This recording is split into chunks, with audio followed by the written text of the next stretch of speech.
Let's turn our songbooks to 595. 595. Glad to have everyone with us this evening.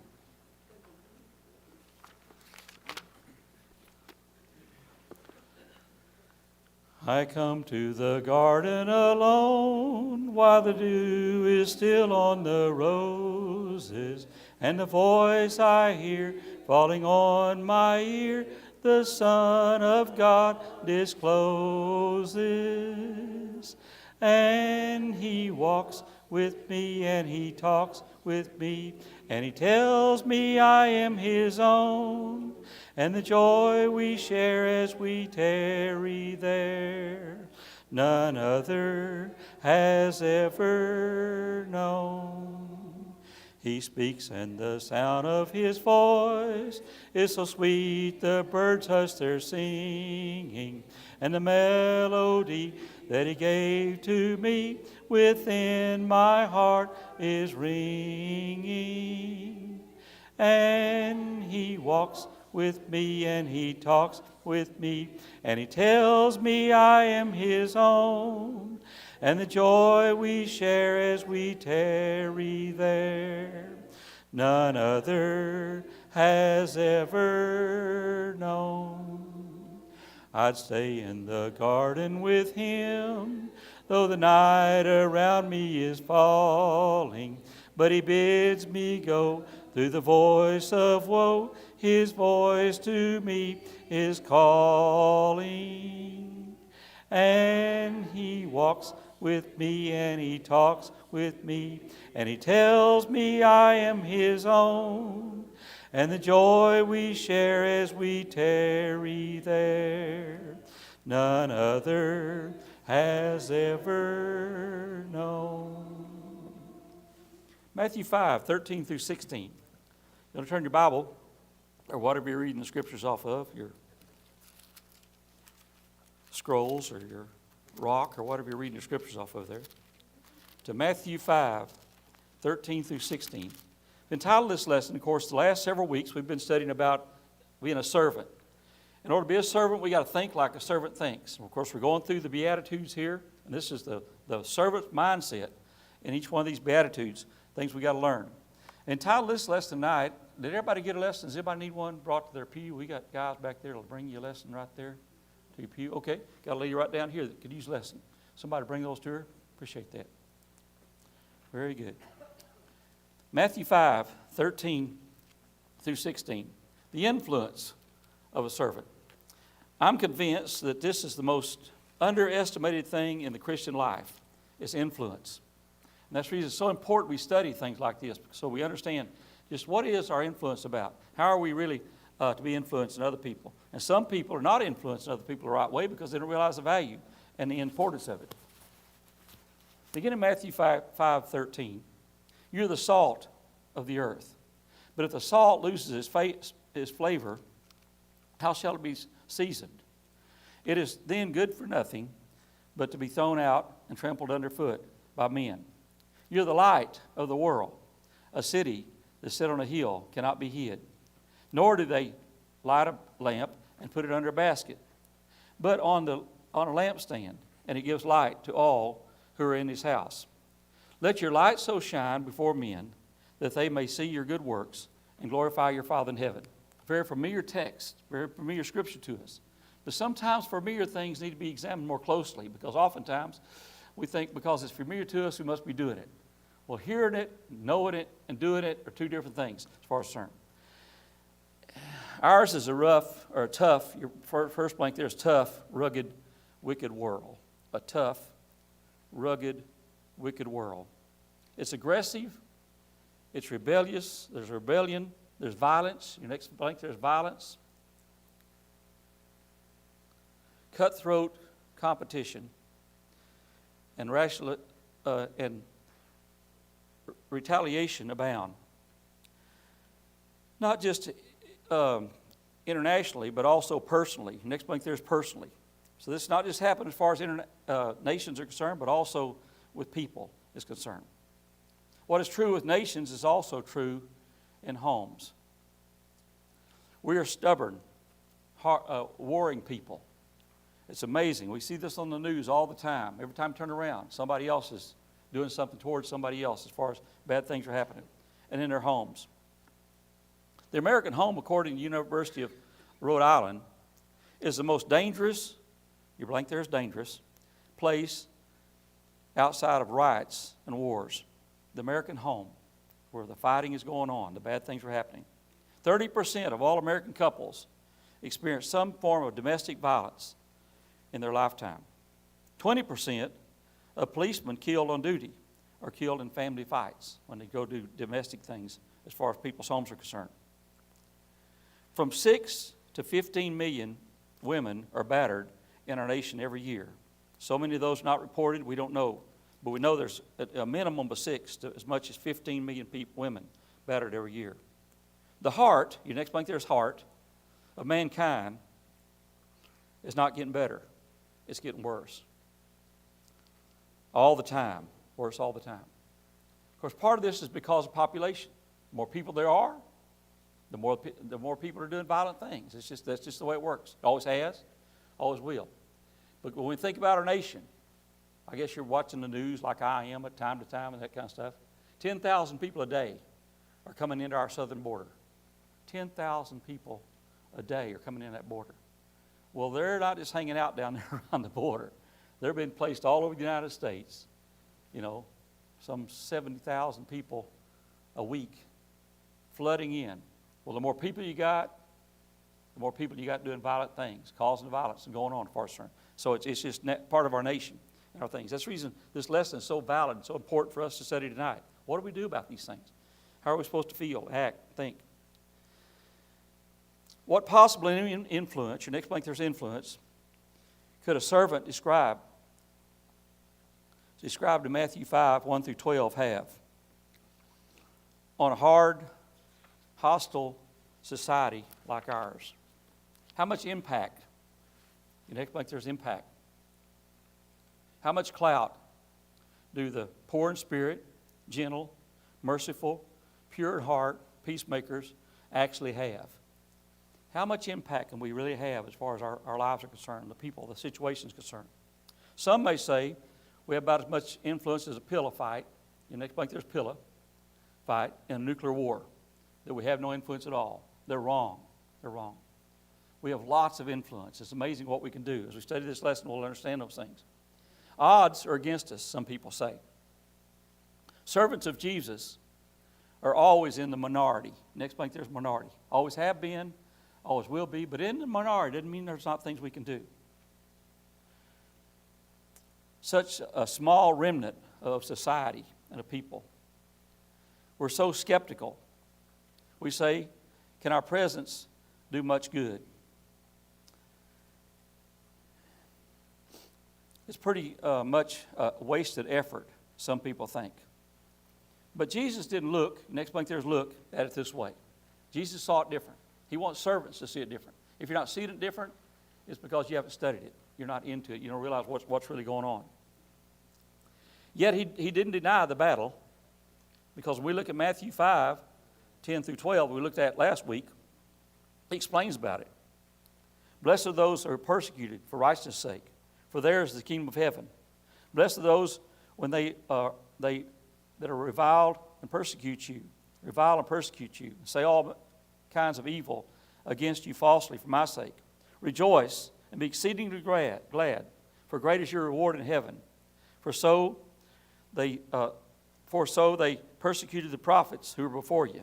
He says there's nothing new. Part of being a servant is being persecuted, going through difficult times as far as concerned. Jesus never promised a rose garden. He didn't say it's going to be perfect and great. It's amazing how people think it's supposed to be so easy just because we're Christians. But he didn't promise a rose garden. He went on to say to a handful of Palestinians, peasants, that their influence would be nothing short of remarkable. Your next blank there's remarkable. As he talks to them in a secondary sense, he's talking to us. Our influence can be remarkable. In Matthew 5, 13 through 16 that we just read, notice what he says. You're the salt of the earth. But if the salt loses its flavor, how shall it be seasoned? It is then good for nothing but to be thrown out, trampled underfoot by men. You're the light of the world. A city that's been set on a hill cannot be hid. Nor do you light a lamp and put it under a basket, but on a lampstand, and it gives light to all who are in the house. Let your light so shine before men that they may see your good works and glorify your Father in heaven. He says, now here's your solution. Here's what you do. They would be salt of the earth. The next blank there is salt. Number 3, salt. And light of the world. Next blank's light. Salt and light. Now notice how simple God makes this and how straightforward He makes it. He gives us the word pictures. This is what you're about if you're a servant. If you're really truly a servant, have a servant mentality. Not loud and externally impressive, but essential. Your next blank is essential. Not loud and carrying on, making all kinds of things, but very essential as far as society is concerned and the world's concerned. Society needs our presence of salt and light. We must give people a choice. See, part of our influence is helping people realize there's a choice. We're making a choice, and everyone else can make a choice as well. In Galatians 6, verse 7, it says, do not be deceived. God is not mocked. For whatever man sows, that will he also reap. So what we're sowing is what we're reaping. He says, no matter what's going on around you, the world is reaping what it sows, has sown. It's on a collision course destined for a Christless, your next blank there's Christless eternity. That's where the world's going. We're watching it go right before our eyes. Christians are salt of the earth. Now, he gives us a metaphor here. He says, now picture yourself. If you don't picture yourself this way, it's not happening for you. You're not doing it, as far as concerned. He says, well, I want you to picture yourself as salt. Ever been around rotten meat, when meat is rotting? When I got this lesson together, I thought about being there down there at Katrina. Some of y'all were down there with us. And one of the most dreadful things we had to do was open up those freezers. They've been sitting there for days with rotten meat in them. And I mean, it would just make you sick when you opened up. Thank God for Febreze. We'd spray that Febreze in those freezers, and we could handle that rotten meat and get that stuff out of there, things of that nature. But when we think about rotten meat, disciples are called to be moral, and you have to make there's moral disinfectants, you see. So what our calling is about as servants is to be a moral disinfectant. Just like the Febreze took away the smell, we're to take away the smell. Go, wait a minute, here's what you do. By being light and by being salt, as far as that's concerned. Our very presence, your next blank there's presence. Our very presence halts corruption. It's a healing agent. Creates thirst. Adds flavor. It's incredible how this happens. But don't miss Matthew 5:13. The word but. Now notice what it says in 5:13. You're the salt of the earth, but if the salt loses its flavor, how shall it be seasoned? And it is then good for nothing but to be thrown out and trampled underneath the foot of man. So Jesus is saying here, you're the salt, but if you're not doing your job, you're not worth anything as a servant. So to do our jobs is so important. Okay, you got a comment? The salt during that time frame, one of the reasons it was used is savior of the salt, is it would be contaminated. And I've heard people reference that as if we contaminate ourselves with the world, then we lose our savior. And that's Yeah, salt can become contaminated. Yeah.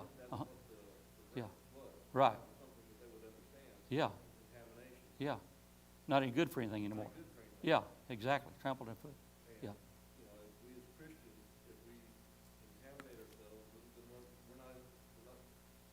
no longer serving the purpose we should be serving as Christians. Right. And it has to be an intentional thing. It's not something just automatically happens. See, some people think, well, I just become a Christian, this just happened. No, it's an intentional thing. Or, it's like you're talking about, or it becomes contaminated. And so we become like the world. Thank you so much. Jesus said, become good for nothing. We become good for nothing. Your next blank there's nothing. So he says, watch out about this because you can think it's happening, but we become good for nothing if we don't, like we're talking about. Be the salt and keep the world out as far as it's concerned. Secular thinking is taking the toll on servants of God. It affects the church. It's amazing how it's affecting the church. Secular thinking, the way the world thinks. If we're not careful, of course, we came out of the world, we're in the church, we're in the light, but the way the world thinks can contaminate us and make things very, very difficult. Believers, your next blank there's believers, are surrendering their minds to. So many believers today are surrendering their mind to humanism, secularism, intellectualism, and materialism. So many people are turning their minds over that because that's what the world is geared to. And it's amazing how Satan uses these things to get us to think like the world does. And then we act like the world does. And then we lose our saltiness for our concern. But let's think about salt. Salt does several things. Salt is shaken and sprinkled, but not poured. So we use salt, we shake it and sprinkle it, but we don't pour it on things. It must be spread out. Too much salt ruins food. A good reminder for Christians to spread out. Your next blank there, spread out, rather than stay huddled all together. So if we're salt, we can't just stay huddled all together and go, okay, we're going to be salt. We'll just be our little group and stay together. Don't let anybody around us or everything. No, wait a minute. The salt's got to be spread out. So theoretically, what's happened is during the week, we're spread all over the community and all over the area. Then we come together for worship. Then we're spread back again. It's got to be spread out. Real salt to do its work. Salt also adds flavor. Your next blank there's flavor. But it's obscure. It's adding flavor, but it's obscure. It's very important we understand what salt does, to understand what we do, and what Jesus is saying here. No one ever comments, this is good salt. When we're eating things, when we're around, oh, this is good salt. No, we don't think about the salt being good or bad. We frequently say, however, the food really is tasty. Servants add zest to life, a flavor impossible to achieve without them. So actually what's happening is Christians are adding zest to life. They're showing people. I get calls all the time from people. I've had 2 calls this week from people from out of town, other parts of the state, other places. They're going, hey, I need this. I'm going, what are you needing? Well, I need what one guy said this week. I need what you gave my brother-in-law. Can you teach me what you taught my brother-in-law? I said, yeah, sure can. So we study for 30 minutes a week on a telephone kind of thing. Got another guy does the same thing, you see. But it's amazing how people are looking for not just here, but around us. Kathy, you got a comment?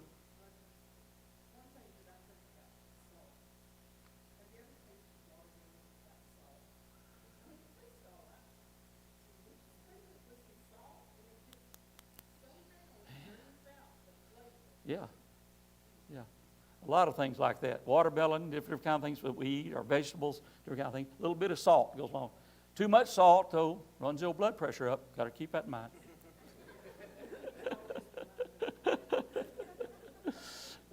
Okay, but the salt does that. It brings out the flavor. The next part there, salt is unlike any other seasoning. There's nothing quite like salt, as far as it's concerned. Its difference, however, is its strength. It can't be duplicated. It must be applied before it's useful. Salt in the salt shaker does no one any good. So the thing about salt, it's different than anything else. Here a while back we were studying about this, or somebody's talking about it, maybe it's brought up in a sermon. And a lot of people don't realize that the Roman soldiers were paid by salt. The way they were paid during Roman times and during times of Christ was by salt. And the reason that Philippi is a kind of a satellite Roman government, they have so many people there, they're Romans, is because there's a salt mine at Philippi. And so Philippi pitched in and paid soldiers and provided salt. They're very interesting, all the things that had to do with salt back then. But unlike anything else, people would rather have salt than they would gold and money and things of that nature, because it's so important as far as life's concerned. We are the light. Your next point there is light of the world. We're salt, but we're also light. Jesus calls us the same thing he calls himself. Now notice this, John 8, verse 12. Then Jesus spoke to them again, saying, I am the light of the world. He who follows me shall not walk in darkness, but have light of life. Jesus says, I'm the light of the world. This is what I do. I light up the darkness. It's amazing how when Jesus comes into a family or Jesus is in a person's life, or Jesus is guiding a church, how there's light. But when he's not there, there's darkness. He says, I'm all about making things light of things. So he uses this analogy. But then also he says, but I want you to be light as well. Two questions we need to consider in this lesson. One is, what is the basic function of light? Your blank there's function. What does light do? Now we talked about salt, but what's the basic function of light? And how can it best occur? How can this function occur? Well, the answer to this is, the basic function of light is to dispel darkness. Your blank there's dispel. What light does is gets rid of darkness. Now, the reason I said that to begin with, that's the most underestimated thing that there is in the Bible, as far as in the Christian life, as far as I'm concerned, is because a lot of people don't realize their very presence dispels darkness. You've had that happen some way or another, experienced that, maybe not with yourself, with somebody else. You know, things were not going very good, or things were bad, things were difficult, darkness, bad things were happening. And then somebody shows up. Somebody shows up. And maybe it was you that showed up. And all of a sudden things are different. They're changed. Just by your very presence. Knowing what your values are, knowing what your standards are, knowing what you believe, knowing the example you're going to set, that you're setting. It's amazing. And I can tell you lots of examples of showing up in chaotic situations, of bad things. Not too awful long ago, I showed up at a funeral. It wasn't in Elk City, it's out of town. I just happened to go to this person's funeral. Mother passed away. And I went in there, went to the funeral, greeted the people after it's over like you do and everything. The guy said, oh, Rod, you wouldn't believe how I felt when you walked in. I said, okay, well, what's the deal? I didn't have the funeral. I didn't have any part in the funeral as far as concerned. He said, we've been having lots of problems, but I knew when you walked in it'd be all right. Oh, wow. I had no idea, you see. Well, that's the way we do.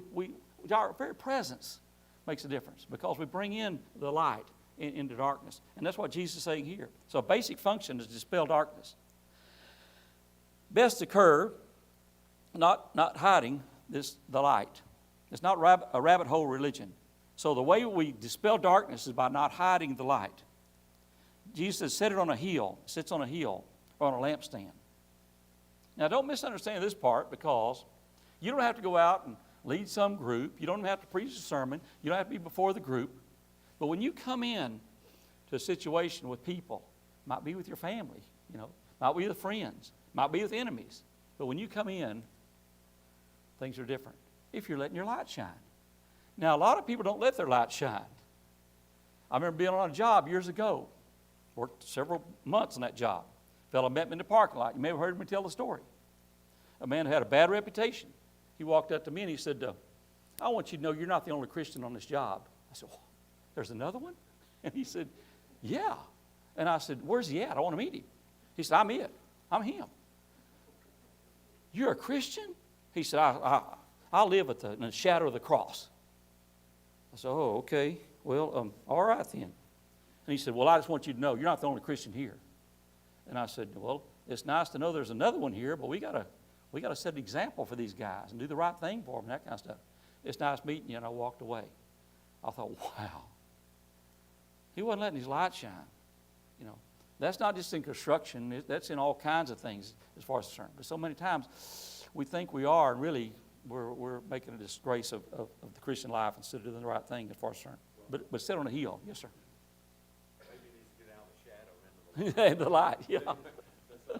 Yeah. What made me think of it, if we've ever flipped off the light switch and walked to the bed and stump our toe on the leg of the bed, Yeah. we know what the absence of light does. Yeah. It's amazing. Well, and figuratively speaking, it makes us stub our toe. Yeah. Isn't it amazing how you can be so familiar with, just like the layout of this auditorium? I remember at Canton, and it wasn't but like half as big as this auditorium, our auditorium was. But there was a seat that sat like that. It's off to the side in the front, just like our seats are. One night, I flipped the lights off, totally dark in that auditorium, walked down the aisle and felt the seats, and then to find my way, because it's totally dark in there, walked across and forgot about that little seat and fell all over that seat. And I thought, I've sat here so many times, and thought I got up off the ground. I laughed at myself, and I opened the door and went out the front door there. But I thought, wow, how is it? Well, that's what light does. Light shows us the way. We think we know, and we take things for granted, but sometimes we don't. Kathy?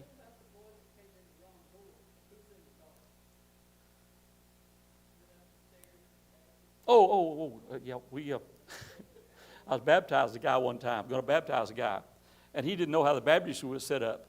And so I took him up the stairs. They had stairs like we had there, and there was a plastic barrel there thing, little plastic deal, that we put the wet clothes in after they baptized people. And I saw him standing there looking at that tub, and he said, "You going to put me in that?" I said, No, the baptistry's right over here. But it was dark in there. He couldn't see the baptistry, kind of thing. But that's what he did. One thing I was so interested is, Jesus told the people out of the world. And if you go back to Genesis 1, on the first day, God said, "Let there be light." But he didn't create the sun and the moon and the stars till that day. Exactly, yeah. There was light That's it, yeah. for 3 days Uh-huh. without Yeah. the sun and the moon. And that's a good point, Dixie, because we associate the light from the sun or the moon and the stars, but really, scientists say there's a light that comes from the north that lights everything anyway. It's that light that comes. But we depend so heavily on the sun and things of that nature. There is a light besides the heavenly bodies and that stuff. Does somebody else have a comment? If you use a flashlight and you compare it to a flashlight, you need to be followed. Our light is followed. That's right. That's the amazing thing about it. It's naturally followed.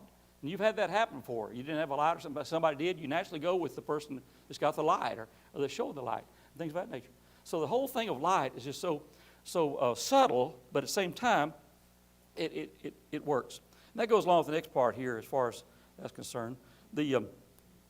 We pose a weird phenomenon to those in darkness. They cannot figure us out. And that is exactly as Jesus planned it. Think of some distinctive characteristics of light, just like we've been talking about. Light is silent. Your next blank there is silent. Notice no noise with light. It's not making noise. There's no big splash, no banner. Light simply shines. It's like a single lighthouse along a rugged shoreline. All it does is shine. All it does is to shine as it turns. Anybody been in a lighthouse? Sure, we got some people here who've been in lighthouses, okay? Yeah. Lighthouses are really unique and interesting, and I've been in a lighthouse several times. There's one on the Demerara River in South America, and been in that lighthouse, taking my son on one trip and took him up in the lighthouse. But it was really interesting when you think about lighthouses, what they do and what they're like. But like a lighthouse, they don't make noise, but they're showing the way, you see. And so what light does, it shows the way. That's a characteristic of light. Light is silent. Another thing it does is it gives direction. Your next blank there's direction. No words, no sermon. Jesus says that others see our actions, but nothing is said of hearing. Now get this part, and I think this is so important and so valid because so many times we think, well, I don't know what to say to people. I don't know what to do. Don't worry about what to say. Back up the train. Don't worry about what to say. Think about what to be, you see. Being like Jesus. People catch on that, you see, because when you're being like Jesus, talking like Jesus, treating people like Jesus, people naturally are drawn to that and realize that, and they see that, and they see that. Now, what kind of things come to mind when you think about being like Jesus? What kind of things come to mind? Loving, generous, gracious, patient, kind, you see, especially with people that are not, you see. That's when the light really shines. It's incredible, And so many times we get to think, well, I'm not leading things, but people are naturally attracted to. And you've done that yourself when somebody was that way and everybody else wasn't with people, okay? It's interesting that scientists several years ago proved that you cannot create darkness, but you can create light. Uh-huh. Darkness, the definition of darkness is the absence of light. Uh-huh. Everywhere in the Bible, God is described as light. Yeah. Reference a little bit ago to Genesis. Uh-huh. God created light before he created anything else. Uh-huh. And that light was God. Uh-huh. Without God, we do not have light in our lives. Yeah. Let our light so shine before men that they may see our good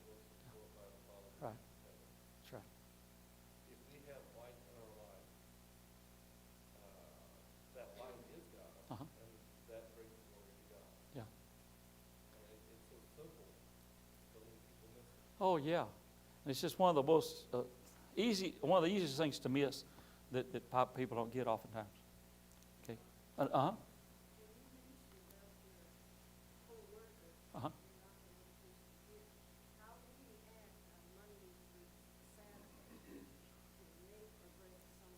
That's right. That's what really makes the difference. It's easy when we're all together and we're around other Christians, but how we act, what she's saying is, when we go to work and on a daily basis and things of that nature, whether it's in our home or whether it's with our family, whether it's in the workplace or with society, it's just incredible how much difference that makes as far as our daily walk is concerned. It used to really bother me what I should say when someone would offer me alcohol. Uh-huh. It's been a long time since anybody has, but I finally figured it out and used it. I just say, instead of worrying about it, I'm alcohol free. Uh-huh. That's all there is. Yeah. Just don't use it. Yeah. And that satisfies everybody. We just go on Yeah, and on. yeah. Hey, but he doesn't use alcohol. He's different than the rest of us. Yeah. Why don't you drink? Uh-huh. Yeah. That's a peer pressure. I remember years ago bringing a guy down from Canton down here to an AA meeting one night. Went to AA meeting over here at the Presbyterian Church where they had the AA meeting. And so went to the AA meeting. On the way back home, he said, boy, I realized something during that meeting I didn't realize. And I said, what'd you realize? He said, I'm allergic to alcohol. Every time I drink it, I get drunk. I said, well, what about that? He said, I need to leave the stuff alone. Well, you could tell him you're allergic to it. You can't drink it, it makes you drunk. Yeah, things of that nature. But still, that's a good point. And that is valid. That's important because people are watching how we deal with these kind of things, what our answer is, or how we relate to it, or what we take in, what we don't. The next part says, light attracts attention. Now get this part. Attracts attention. Where there's attracts. You don't have to ask people to look at you when you turn the light on in a dark room. It happens automatically. Light attracts attention. If we're really being the light, it attracts attention. And we're not trying to get everybody's attention. It just naturally happens. Be ready, because when your light's shining, it attracts attention. Don't worry about acceptance or approval. Just be the light. Be the light. Be the light in the way you say, you speak, the way you do things, the way you treat people, the way you share, all those kind of things. And so we are. It's amazing how it attracts attention. And people go, wait a minute, this is different. Something is going on here. In conclusion, servants do make a difference. You think there's difference in an indifferent world. Don't underestimate that. Servants always make a difference in an indifferent world. People are watching. People are watching. People are watching you all the time. People in our families are watching us. People in the church are watching us. People that are lost are watching us. People that are authority figures are watching us. People are watching all the time. Don't ever think you're not being watched. You're being watched. And sometimes it's not even by the people that are so impressed. Somebody else will tell them about something that we've done or something that's been said and things of that nature. So it does make a difference. As servants, we must realize how important our influence is. How important influence. Part of being light, part of being salt, is realizing how important our influence is. Sometimes we think nobody cares what we say or nobody cares what we do and things of that nature. I told a lady I was counseling one night that very thing. I said, I know a lot of people don't listen to what I got to say. And I went through the whole thing, got done, went out the parking lot, get in her vehicle. She said, I need to say one more thing to you before we leave. What you say does make a difference. I said, what makes you think so? It makes a difference to me. And I know other people. I thought, well, we need to be reminded. What you say does make a difference. Right or wrong, it's making a difference for us. As authentic, your next point, authentic servants, we're light and salt. We're light and salt. I challenge you tonight, between now and next week, or now however long period of time, to think about, how am I being light? How can I be more light? What can I do to help other people to see the way, to encourage, show people, be an example as far as it's concerned? What can I do to be salt? What can I do to be salt? It's amazing the simple things we can do. And a lot of times it's not anything to be showy as far as that's concerned, not even public necessarily, but also being light, being salt. But heightening our awareness of the importance of it. We can't allow the world to cause, you next think there's cause, us to lose our saltiness and our light. A lot of Christians are allowing the world, they're throwing their hands up, I can't do anything. Yeah, you can. You can. It doesn't matter if your body is completely paralyzed and you can't move. There's still things you can do to be light and be salt. I'll never forget when I first started working in the hospital, I was up on what they call Second West, this big hospital. I had to do a procedure with a man, and a Christian had baptized a Christian that day. And it was amazing. The guy was about to die and was bad shape and everything, but he'd been baptized. And it was amazing how many people came out of that room. I'd see them coming down the hall crying. And I'd go, what's the deal? Did he die? No, he didn't die.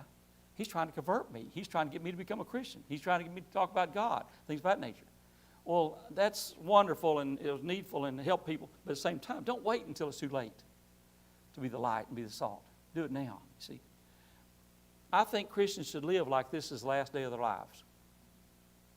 You see, if we're going to be light and salt, we're not doing it today.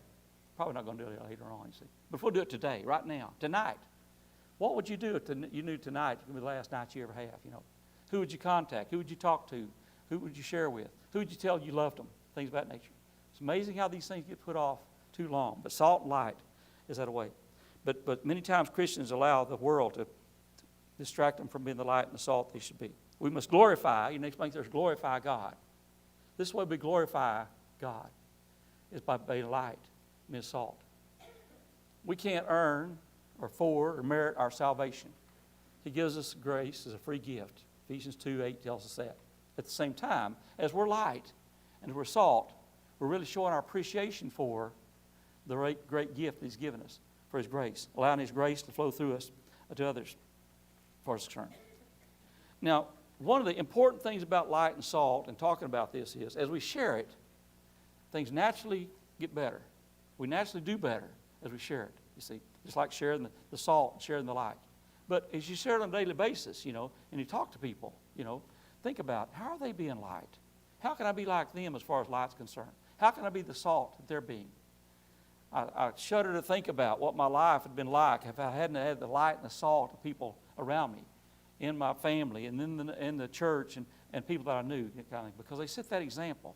It's amazing what we can do for us. But to me, one of the most important things about light and salt, and improving that, is prayer. Prayer. Ask God to help you to be better salt. Ask God to help you to be better light, you see. Because if we do, He'll bless you with it. And you'll find ways and opportunities you never dreamed of before. And He'll put it before you. And go, wait a minute, here's an opportunity for me to be light and to be salt. Let's close with a word of prayer. Dear Father, we do praise You so much for being the God that You are. We're so thankful to God for the simplicity of the gospel, the simplicity of Your word, that anyone, even a child, can understand it if they love it and want it. We're thankful to God for the way You've made it where each and every one of us can understand. Help us, dear God, to not only understand, but also apply these principles to our lives, to be the salt we need to be in our lives for others. So many people are desperately needing salt around them on a daily basis. And we have the opportunity, dear God, to be that salt. Help us, dear God, to be the salt we need to be for them. Help us be the light that we need, not only for each other, for others. To stand up for what's right and teach what's right, to love people, and to truly understand what it means to have a relationship with You and with them. Help us be the Christians we need to be. We know, dear God, that we can't do this by ourselves. We know that Christ has to work through us and does work through us. But help us, dear God, to open ourselves up to His guidance so that His light can be seen through us and we can reflect the light of Jesus. We're so thankful, dear God, for the opportunity and the grace You give us to be able to be light and to be salt. Help us, dear God, take this message tonight and put it into our lives and to become even better salt and light than we've ever been before. We know we live in a world that is wicked, is sinful, and getting worse all the time. But help us, dear God, to season this world with our lives. We know a lot of people won't even think about what we've done till after we're dead and gone. And it doesn't matter. Just use us. Use us up in Your service. Help us be the light we need to be, the salt we need to be, and to learn from Your word what it means to be like Jesus and follow Jesus. Thank You so much for this night, this time, and this subject. Help us, dear God, not to underestimate our influence. This we pray in Jesus' name. Amen.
Thank you. They make me look old, too.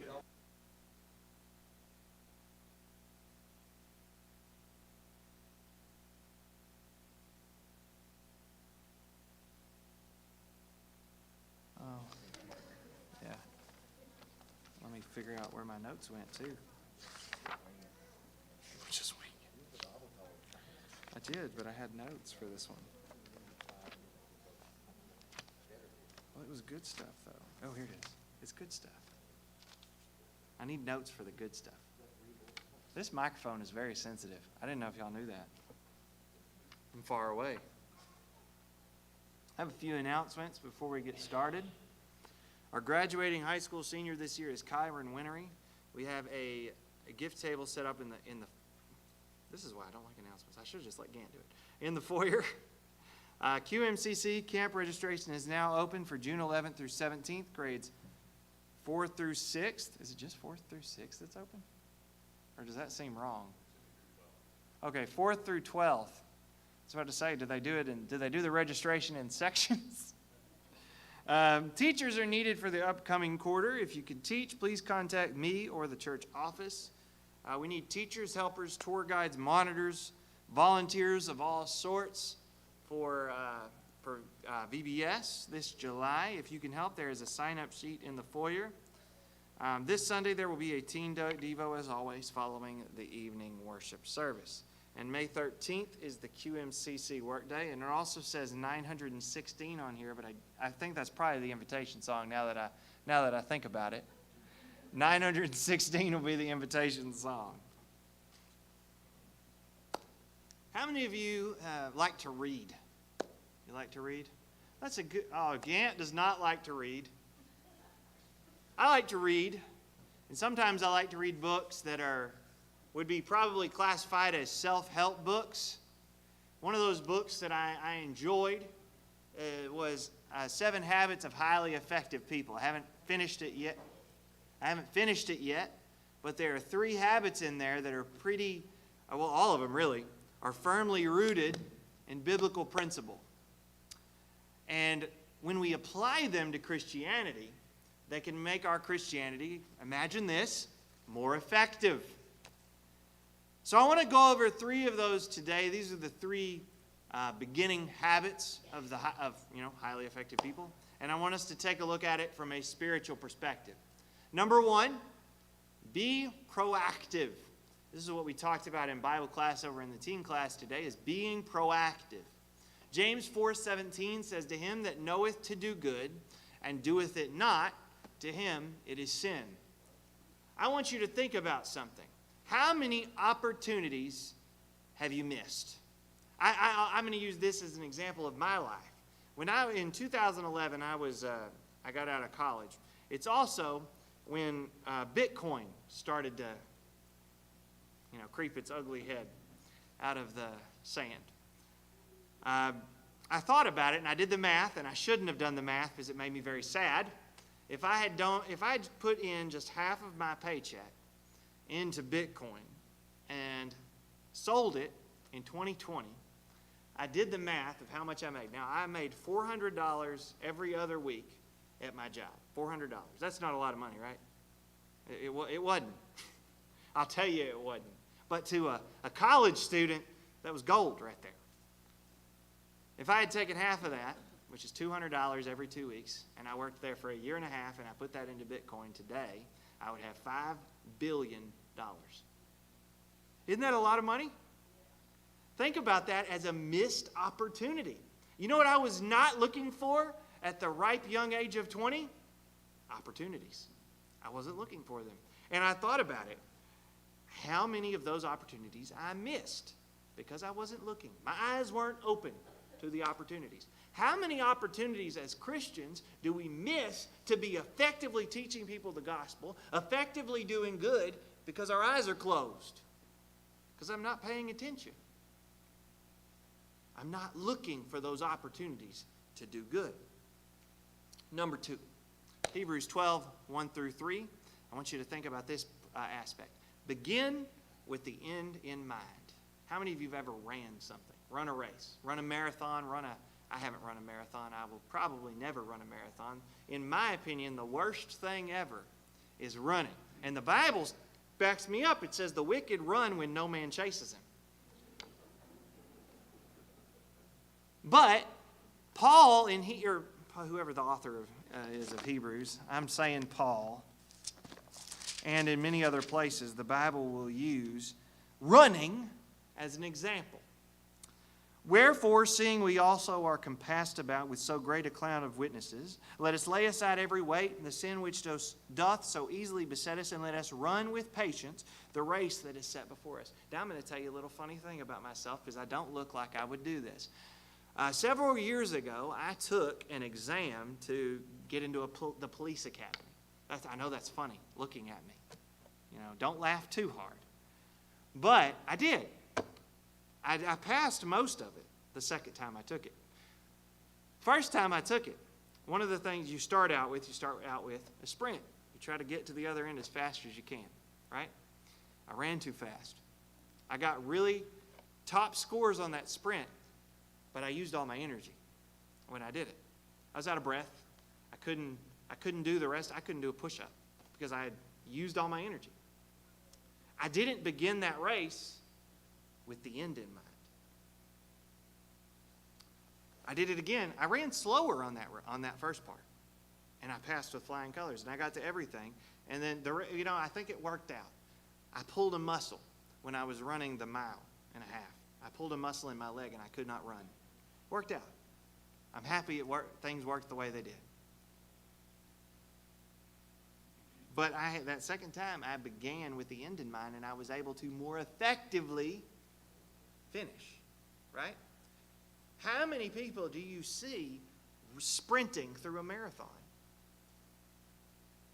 The fastest man alive, Usain Bolt. I think he's still the fastest man alive. I don't know. But he can run fast. You ever seen him run? He's fast. But he runs sprints. Doesn't run marathons. If he ran a marathon, he wouldn't be running that 23 miles an hour or whatever he's running. Because if he did, he would be out of energy before he got to the end of the first mile. Begin your race with the end in mind. If you start out your career and you're investing, you start at 20 years old rather than 30, and you invest, I don't know, before you turn 30, you invest $27,000. At the end of your career, when you're ready to retire, 40 years later, you'll have, if you don't invest anymore, you'll have $1.5 million. If you look at how the markets go, that's somebody beginning with the end in mind. If you wait till you're 30, you know how much you'll have? About $700,000. Doesn't seem like it would make that much of a difference to start 10 years later, does it? But when you don't begin looking towards the end, what happens? You miss out on those opportunities that you otherwise would have had. And number 3, put first things first. Matthew 6:33. What other verse could I use? Seek ye first the kingdom of God and his righteousness, and all these things shall be added unto you. Put first things first. Are there things that are more important in your life? How about at your job? Are there things that you need to do first, right? Every once in a while, when I'm selling insurance, I will get an assignment from my boss, and they'll tell me, this is top priority. I don't want you doing anything else but this. It's important, right? So what do? I take care of that before I go to any other work, any of the other work I have to do for that day. I do that first. What about from a spiritual standpoint? Where do I start? What do I do first? What about this? Let's think about how I can use this. How do I start my day? Do I start my day in prayer? Or do I start my day by I'm bad about this, I'll tell you, by pulling out my phone and, looking on Facebook, seeing what my friends are doing or what's going on? Do I start my day with Scripture? Could I? Think about how much better your day could be if you take a few minutes, have a short devotional with yourself, read the Scriptures, and then start your day. Pray to God, then start your day. Put first things first. What about that? What about the way I budget? What's the first thing that comes up? Well, I got to pay rent, got to pay my car note, got to pay my electric bill. I got to pay all of these things, right? What if the first thing I thought about when it came to budgeting, how much am I going to give to God? Let's start there. And I'll put my entire budget and I'll center it around the most important thing. What about how I spend my time? Where am I? You know how many other things I could be doing right now? There are so many things I could be doing. But you know what? Being here is most important. I put first things first. So I want you to think about these three things, put them together. Be proactive. Look for opportunity. Begin with the end in mind. I am running because I am looking toward heaven. And number 3, put first things first.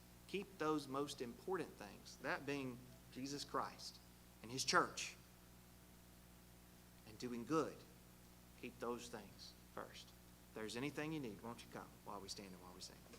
There is coming a day when no heartache will come.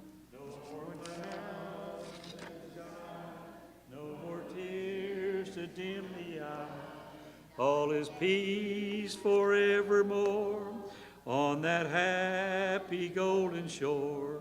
What a day, glorious day that will be. What a day that will be when my Jesus I shall see. And I look upon His face, the one who saved me by His grace. When He takes me by the hand and leads me through the promised land. What a day, glorious day that will be. There'll be no sorrow there, no more burdens to bear, no more sickness, no pain, no more parting over there. And forever I will be with the one who died for me. What a day, glorious day that will be. What a day that will be when my Jesus I shall see. And I look upon His face, the one who saved me by His grace. When He takes me by the hand and leads me through the promised land. What a day, glorious day that will be.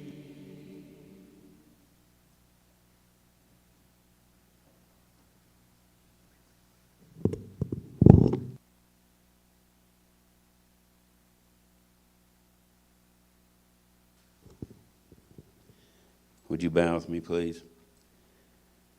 Our most precious and loving Heavenly Father, we humble ourselves before you. We're truly grateful that you've allowed us to come here in the middle of the week and receive a booster shot of your word. We hope now that we'll be able to go back out and face the world. We hope, Lord, that we will let that light shine among all the men on everything that we do, no matter what we're doing or where we're at. We ask also, Lord, that you would be with those who are under a doctor's care, those who are physically sick, those who are spiritually sick, those who might be having upcoming operations, or those that are recuperating from operations.